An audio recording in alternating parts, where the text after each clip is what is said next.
ये हमारा अगला सवाल, गलत साबित करो 1 लाख रुपए पाओ। सवाल क्या है, ध्यान से पढ़िए।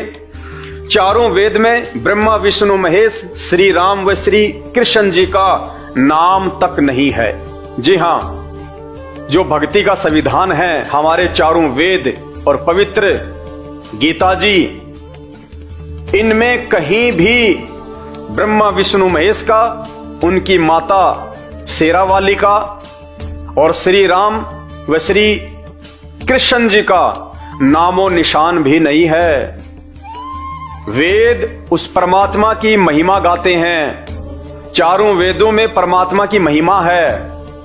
अगर श्री राम श्री कृष्ण या ब्रह्मा विष्णु महेश या माता जी भगवान हैं, परमात्मा हैं, पूर्ण शक्ति हैं, आदि अनादि शक्ति हैं, तो वेद तो उस आदि अनादि पूर्ण शक्ति, उस परमात्मा की महिमा का बखान कर रहे हैं, उसका नाम लेके।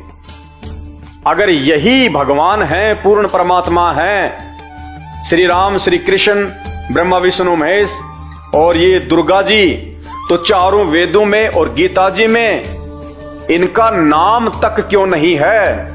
फिर कौन है वो परमात्मा जिसकी महिमा चारों वेद गा रहे हैं? और यदि आपको लगता है कि हम झूठ बोल रहे हैं, ऐसा कुछ भी नहीं है, तो चारों वेद और गीता जी अगर आपके पास नहीं तो आपके गुरुजी के पास जरूर मिलेंगी। और यदि आपके गुरुजी के पास भी नहीं है तो 1000-1500 रुपए का खर्चा आएगा। किसी भी आध्यात्मिक पुस्तक की दुकान से आप खरीदिए और अपने गुरुजी के पास लेके जाइए और हाथ जोड़ के उनसे प्रार्थना कीजिए कि हे महापुरुष, हे चारों वेदों के ज्ञाता, हे गीता जी के प्रकांड ज्ञाता, आप कहते हैं श्री राम भगवान है, श्री कृष्ण जी भगवान हैं, ब्रह्मा विष्णु महेश से बढ़ के और कोई नहीं है, आदि शक्ति शेरावाली से बढ़ के और कोई नहीं है, तो हे गुरुदेव आप हम पे दया कीजिए, मेहर कीजिए। ये चारों वेद और गीता जी आप खुद ही कहते हैं कि ये परमात्मा की महिमा से भरे पड़े हैं, तो बताइए इन चारों वेदों में और गीता जी में आप जिनको भगवान बता रहे हैं, ब्रह्मा विष्णु महेश को, दुर्गा जी को, श्री राम को, श्री कृष्ण जी को, इनका नाम तक क्यों नहीं है? अगर इनमें इनका नाम नहीं है तो फिर कौन है भगवान जिसकी महिमा, जिसका वर्णन ये वेद कर रहे हैं, ये गीता जी कर रही हैं? तो भाइयों, मौका है आपके पास में, 1 लाख रुपया हाथ से मत जाने दो। बड़ा जोर लगता है 1 लाख रुपए कमाने में, और यहां आपको मुफ्त में मिल रहे हैं। आपने केवल एक सवाल करना है जाके अपने गुरुजी से। आपको मौका मिलता होगा ना सवाल करने का। आप केवल सवाल कीजिए कि गुरुदेव, सब जानते हैं, विशेषकर हिंदू धर्म में तो सबको पता है कि भक्ति और भगवान का विधान हमारी गीता जी है, चारों वेद हैं, और उनमें यदि श्री राम श्री कृष्ण दुर्गा जी और ब्रह्मा विष्णु महेश का नाम नहीं है तो फिर भगवान कौन है? और यदि ये भगवान है तो इनका नाम क्यों नहीं है? अरे कोई मुझे कहे कि ये जो जीवनी है, ये जो पुस्तक है, ये पंडित जवाहरलाल नेहरू की जीवनी है, और कोई उसको पढ़े और फिर वो कहे भाई साहब इस पूरी जीवनी में पंडित जवाहरलाल नेहरू का तो नामो निशान ही नहीं है, तो काहे कि ये पंडित जवाहरलाल नेहरू की जीवनी है? क्योंकि अगर जीवनी अगर हम पंडित जवाहरलाल नेहरू की पढ़ रहे हैं तो उसमें तो सैकड़ों बार उसका नाम आना चाहिए। कब पैदा हुए, कौन सी जो है उन्होंने कहां से शिक्षा प्राप्त करी, कब वो जेल गए, कब उन्होंने कौन से उद्घाटन किए, सारे नाम आएंगे, बहुत जगह उनके नाम आने चाहिए। तो इसी प्रकार जो चारों वेद हैं और जो गीता जी हैं, ये भगवान की जीवनी है, पूर्ण परमात्मा की जीवनी है। और यदि आपको इन नकली धर्म गुरुओं ने ब्रह्मा विष्णु महेश, श्री राम श्री कृष्ण और दुर्गा को ही भगवान बताया है, तो इन भगवानों की जीवनी चारों वेद और गीता जी में नाम होना चाहिए। और फिर भी यदि इनका नाम नहीं है तो सीधी सी बात है, ये भगवान नहीं है, ये परमात्मा नहीं है।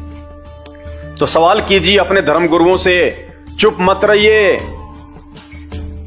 क्योंकि धर्म गुरु होता है वो आध्यात्मिक क्षेत्र में लोगों का मार्गदर्शन करता है, और मार्गदर्शन करने वाला यदि उल्टी दिशा दे रहा है तो सवाल करना हमारा हक है, अधिकार है। वो टीचर नहीं कहा जा सकता जो बच्चों को पाठ्यक्रम से बाहर की जानकारी देता है, वो दुश्मन है उसका। इसी प्रकार ये जितने भी धर्मगुरु हैं, ये अपने आप को आध्यात्मिक क्षेत्र का टीचर कहते हैं, धर्म गुरु कहते हैं, ये गुरु कहते हैं, अपने आप को संत कहते हैं। और यदि ये हमारे धर्म ग्रंथों से परिचित नहीं हैं, तो इनको कोई अधिकार नहीं है इन धर्म ग्रंथों को हाथ लगाने का, जो हमारे अनमोल मानव जीवन के साथ में खिलवाड़ कर रहे हैं। तो भाई और बहनों, या तो अपने धर्म गुरुओं से सवाल कीजिए, इन प्रश्नों के जवाब लीजिए, और यदि आपको नहीं दे पाते हैं तो आप YouTube पे जाके संत रामपाल जी के सत्संग सुनना शुरू कर दीजिए। आंखें फटी की फटी रह जाएंगी, और उन नकली धर्म गुरुओं को त्यागने में आप जरा भी संकोच नहीं करेंगे, जरा भी शर्मा शर्मी नहीं करेंगे, क्योंकि आपको तो अपने आत्म कल्याण से मतलब है। तो कोशिश कीजिएगा इस पॉइंट पे हमारे को झूठा साबित करने का, और जीतिए 1 लाख रुपए। और नहीं जीत पाते हैं तो ये आपका दुर्भाग्य, लेकिन ये दुर्भाग्य आपका उस समय सौभाग्य में तब्दील हो सकता है जब आप YouTube पे जाके संत रामपाल जी के सत्संग सुनना शुरू कर देंगे।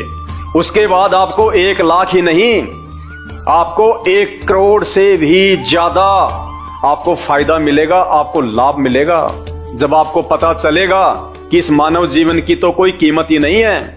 और आज से पहले तो इन नकली धर्मगुरुओं के चक्कर में हम इसको बर्बाद कर रहे थे, और अब संत रामपाल जी ने हमें आध्यात्मिक क्षेत्र की सत्य और प्रमाणित जानकारी दे दी है। हमें इन धर्मग्रंथ शास्त्रों से एक भगवान निकाल के दे दिया, हमें वास्तविक भक्ति मंत्र दे दिया जिसकी कोई कीमत नहीं है, हमें 84 लाख योनियों में जाने से बचा लिया। तो बताइए भाई और बहनों, 1 लाख रुपया तो उसके आगे कुछ भी नहीं है। यदि आपने संत रामपाल जी के सत्संग सुन के अपने इस जीवन को सफल बना लिया तो